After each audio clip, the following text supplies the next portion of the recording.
Good evening. Thanks very much to the organizers for inviting me to be part of this medicine, being amongst so many very well-known and interesting speakers. And thanks to everybody who's participating and switching on to listen to what I have to say. What I want to talk about tonight is something I call the dynamic mastery of medicine. And that's a way of that I have arrived at of thinking about how one becomes a good practitioner. For those who don't know me, I'm probably a bit different than many other people in that I'm both a practitioner. I have been practicing Chinese medicine for 40 years now, mainly in London and now in Tenerife.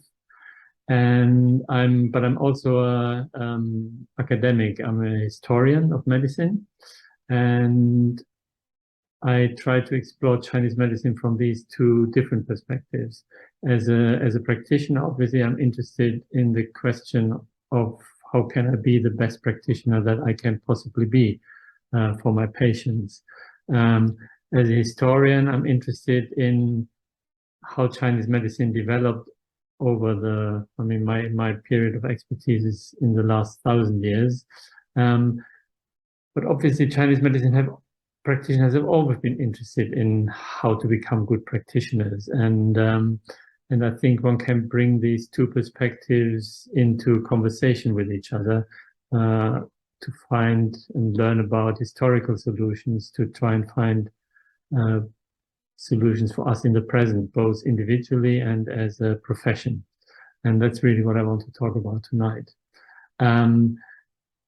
My own interest in Chinese medicine as an academic really started in the late 1980s, and in the early 90s I went to China to do fieldwork for a PhD in medical anthropology at that time.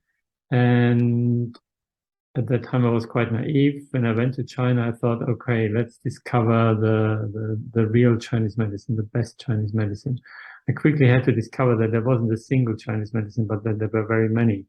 And in my first book, which is called Chinese Medicine in Contemporary China, Plurality and Synthesis, that's really the topic of that book. At that time, the idea that there are many different ways of Chinese medicine was still let's say, not necessarily universally welcomed, particularly by the proponents of the dominant traditions at the time. But of course, nowadays it's something that we all know. There are many acupuncture styles, Tung style, TCM style, Worsley style, etc., etc. There are many different herbal medicine styles. Japanese Kambo, Chinese TCM, various Jingfang styles, Korean styles, etc., etc. So I think that's not controversial anymore. What we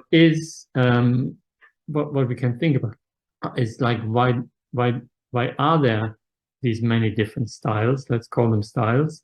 And then of course also, given that there are these many styles, how do we deal with them? Do we just use one? Do we use two? Which shall we select? Is it just all accident? You know, I just happened to go to the Worsley school to start with. Should I therefore continue, or should I study something else? These are questions that I think are important for all of us. So if you think about why are there many different ways of doing Chinese medicine, I think it's the same as why are there many different ways of doing music, or many different ways of doing any kind of medicine, many different ways of doing poetry, for instance. So one is time. As one very famous Chinese doctor from the Jin dynasty, Zhang Yuansu, said, past and present do not move on the same track. Ancient formulas are not suitable for modern disorders. So the diseases nowadays are not necessarily the same diseases that existed 2,000 years ago. COVID is very different. Even so, it's also very similar to previously existing diseases. There was no cholera in China before the 19th century, and so on and so on. place, of course, is equally important. You know, we cannot say that necessarily diseases in Australia manifest in the same way as they manifest in Central Europe.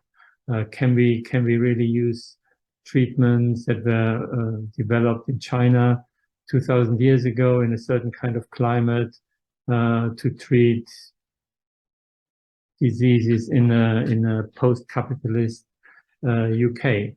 Then there's, of course, different skills, both in the sense that some people are more gifted than others, and also people have different skills. Some people are better at palpation, some people are better at thinking, some people have very good intuition, other people are maybe better at organizing data, etc., etc. So there's also that kind of difference, yes? And then there's many, many non-clinical factors. You know, people always want to pursue fame and fortune, therefore they need to maybe develop their own style of practice that they then can market. It's not just been like that now, that's always been the case. Cultural context, for instance, very simple. Nowadays, we practice Chinese medicine in a healthcare system that's dominated by biomedicine. And that has tremendous effects on what kind of Chinese medicines can exist, yes?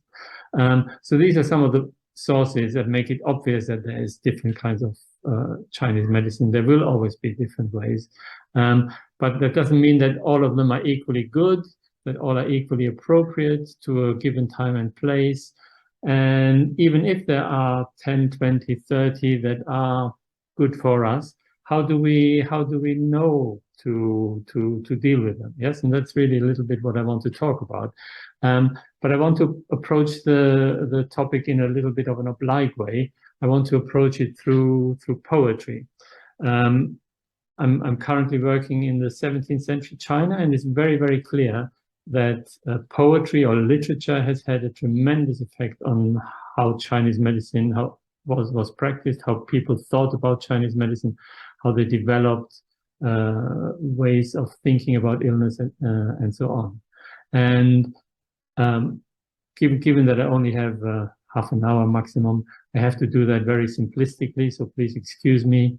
I could talk at length about it, but I'm going to make it simple and therefore obviously cut corners. Yes, but let's assume there are. Let's break it down into three different ways of how people thought about doing poetry. So the first one I will call living methods, huofa. And that's something that comes out of Buddhism. And basically the idea is in Buddhism, if you want to teach something, you have to make it appropriate to the student, yes, or the time or the context. So in a sense, poetry also has to be alive. It has to be alive to the purpose that's written for, the context when it's produced in. So it gives a lot of license to, let's call it individual creativity. And in the best of cases, that produces really great poetry that's appropriate to the time and the place that reaches its audience. However, it also, of course, has a danger that, you know, it can go terribly wrong. Not everybody is a good poet. Simply fantasizing and creating something without sufficient grounding in traditions of poetry, etc., can cause big problems.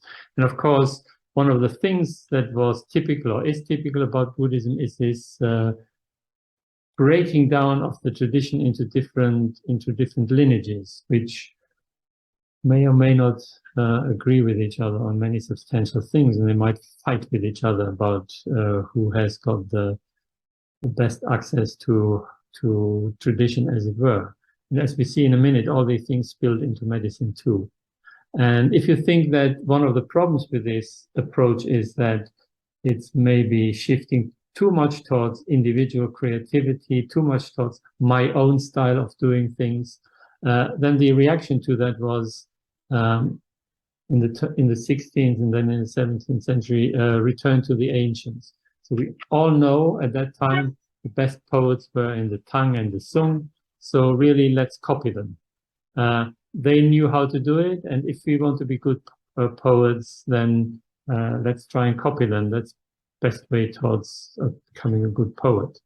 And the third one is what I call the person who kind of theorized, one of the people who theorized that is called center and edge. Basically, it means the creativity has always to return to a center. The center is what we would call the tradition. That's everything about a tradition that's accepted by most people as the foundation of the tradition. But then you have to always go to the edge and be creative and change it and apply it to context. And over time, that then becomes part of the center. So you continuously move between the center and the periphery. And I want to show you now how these three styles played themselves out in medicine. First one, I want to use an example. Chu Danchi, he wasn't really a Buddhist, but his thinking really became the foundation for a lot of that excessive creativity, let's call it like that, in the medical domain. He said medicine is based on something called judgment, Yi.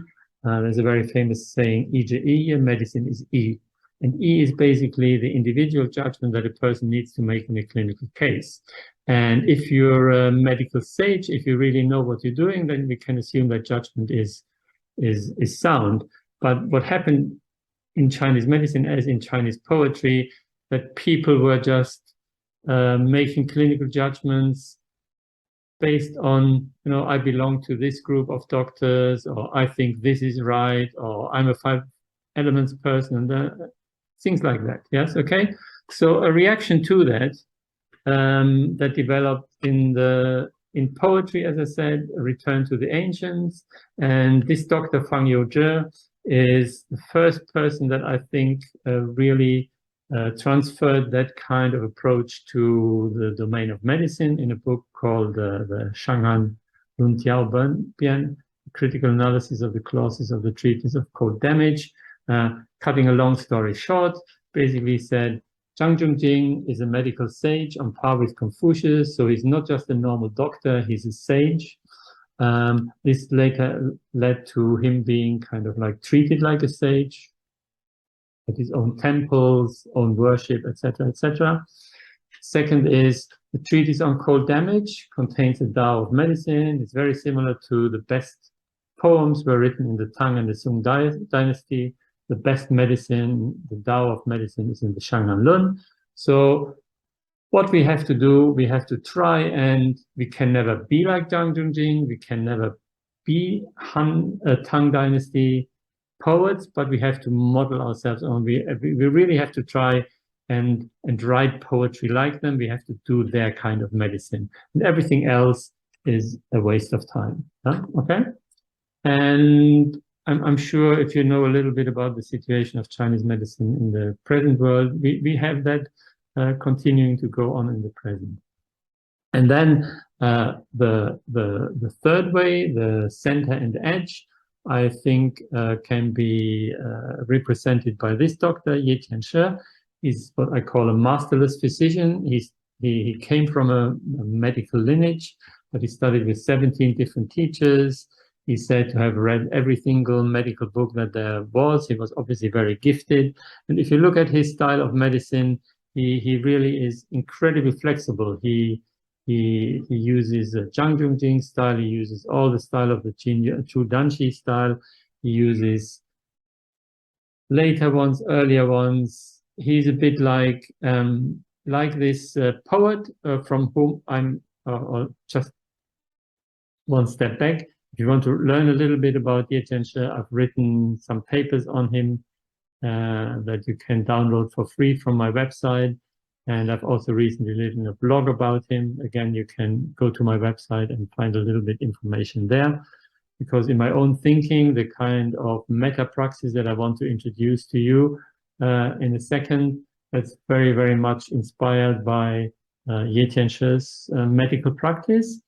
But the person who developed this center periphery theory of poetry is a person called Fang Yizhi. lived a little bit earlier than Ye Tianshi.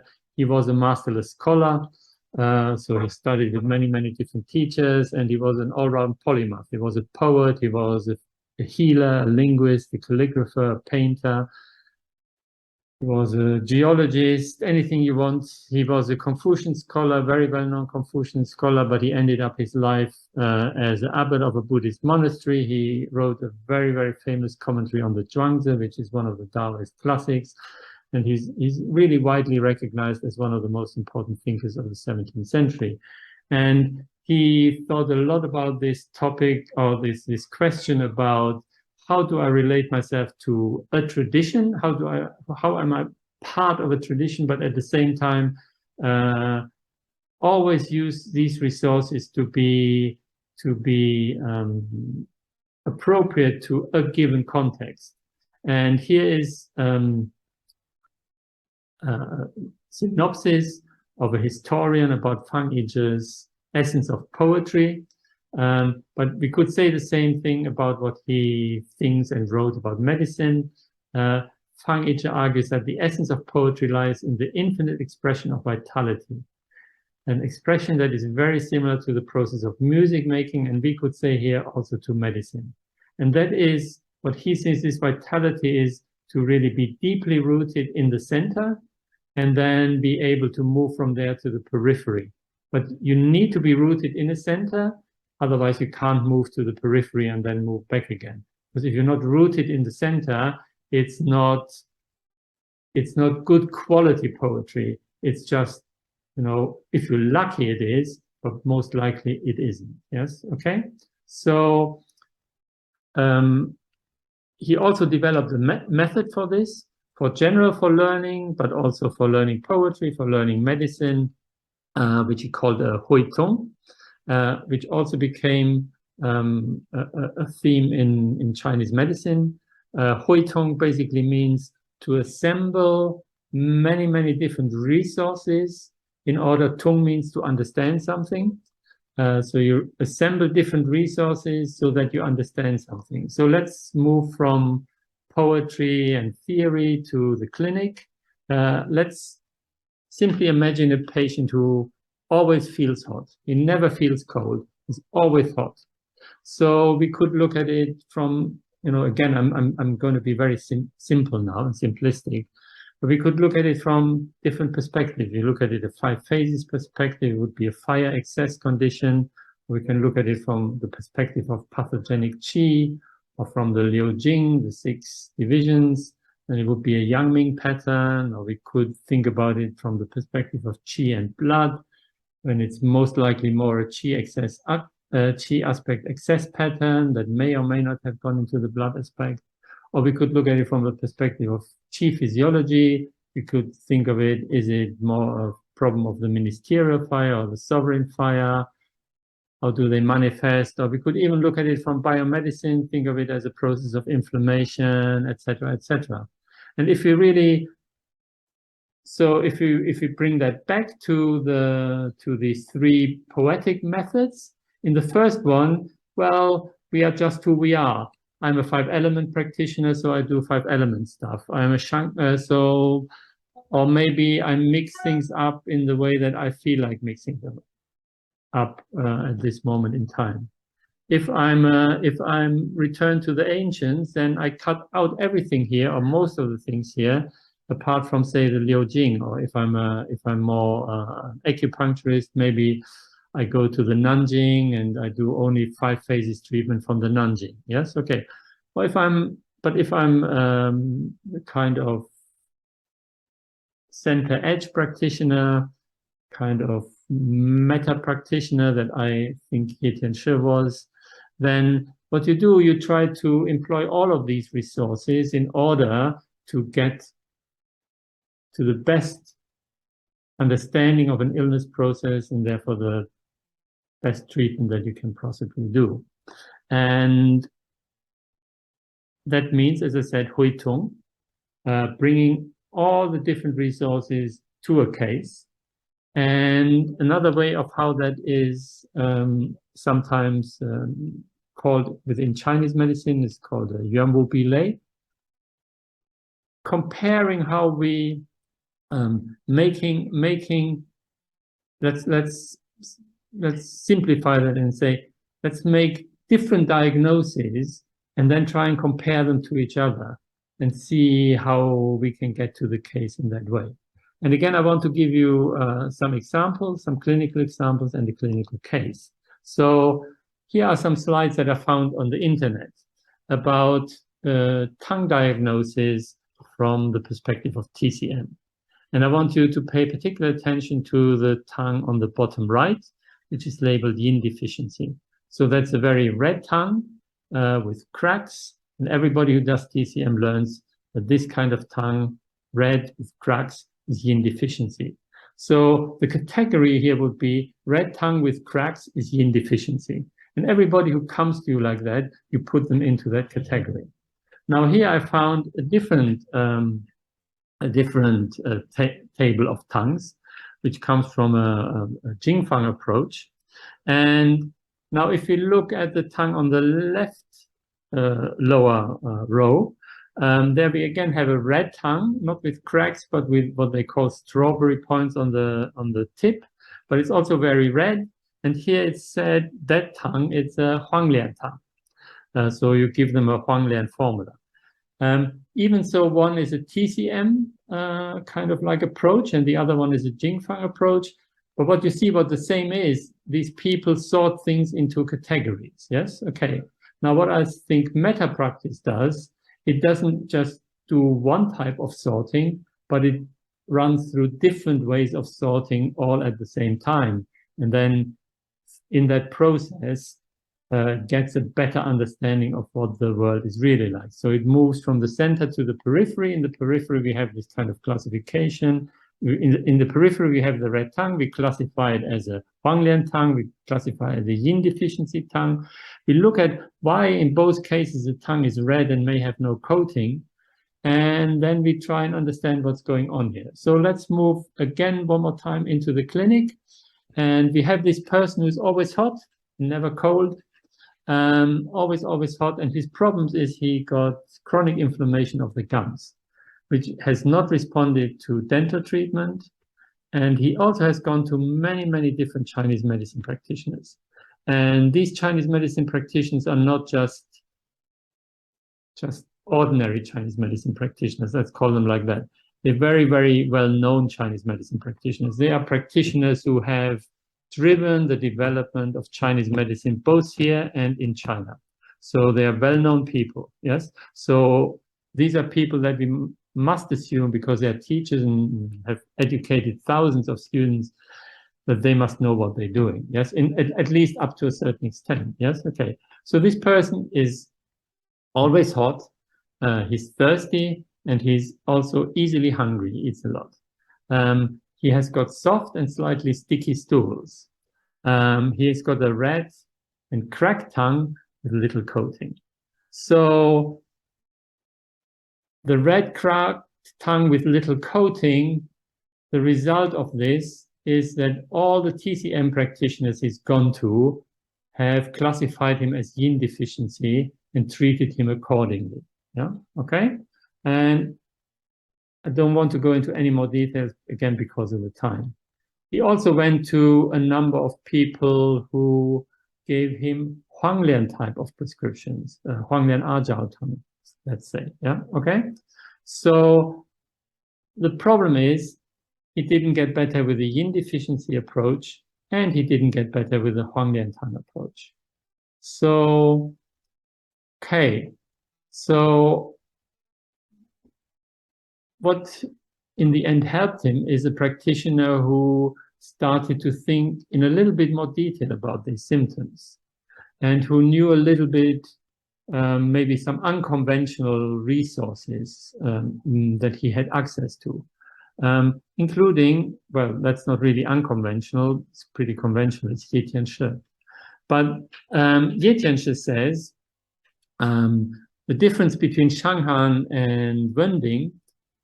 So when the pathogen is not cold that has transformed into heat, but when it is heat, particular damp heat at the onset of a problem, then you might have sticky stools, but what you need to do, you need to purge until the stools become hard, which is different from Shanghan, when the stools are hard and you purge until you had an evacuation. So here we have these sticky stools, yes, okay? So maybe we need to take account of that. And then there's another famous doctor, he's also from the 17th century, he's called Yang Lishan. And he says, actually, when a tongue becomes red and cracked, you mustn't just automatically assume this is yin deficiency. He says this can be very, very full and strong heat. Because the tongue, he says the tongue is like the earth. When it's very, very hot in the summer, then the earth cracks. And the same thing happens with our tongue. If there's intense heat in the interior of the body, the tongue will crack. And once the tongue cracks, once the earth cracks, it cannot assimilate any water anymore. So same with the tongue, it can crack and become very, very dry. But what we have to do then is not tonify the yin, but we have to make sure, first of all, to get rid of the heat. And he also recommends purging. So we have two people that recommend purging here. It's clearly a Yang Ming pattern because the person is feeling hot and thirsty and hungry. It's a fire excess pattern. But he has sticky stools, so we wouldn't normally think of maybe, or he has got, sticky stools, so you wouldn't think maybe of using a purging formula. But if we put Ye Tianshi and Yang Lishan together, then we can actually see that maybe that is what we might try. And actually what happened is this started to clear the heat.